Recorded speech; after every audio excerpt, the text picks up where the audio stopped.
Making do as they make war, the price pro-democracy protesters continue to pay as they fight for the removal of Muammar Gaddafi. A long conflict they were not ready for and are now scrambling to withstand. All the spare parts are Russian. We don't have any. We have to change everything, but there is no time. It would take weeks. These are Russian-made tanks, abandoned by government forces years ago. Most need to be completely refurbished.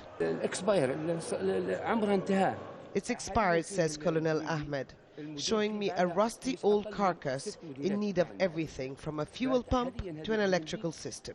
The problem is that even if all these tanks are repaired, they don't stand much of a chance on the battlefield against the firepower of the Gaddafi forces, but they could be used in defensive positions.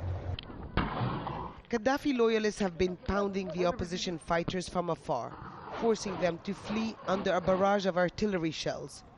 But as both sides chased each other up and down the highway, piles of ammunition and some of the much-needed missile launchers were left behind by government forces. People say we got new weapons. Here they are, he says, pointing to a dismantled missile launcher welded to a handmade metal base. It will fit the pickup trucks the rebels have been using on the front line. We can only mount them at a certain angle so we don't get the full range. So instead of 40 kilometers, it can reach about 18 to 20. It's with a lot of ingenuity that they make a firing mechanism out of doorbells or mount helicopter missile launchers to vehicles. Better than nothing, says this fighter. But for those coming back from the front line, the effort is useless. This is rubbish. It's second-hand. We work on them for the hell of it. We need new weapons to fight back.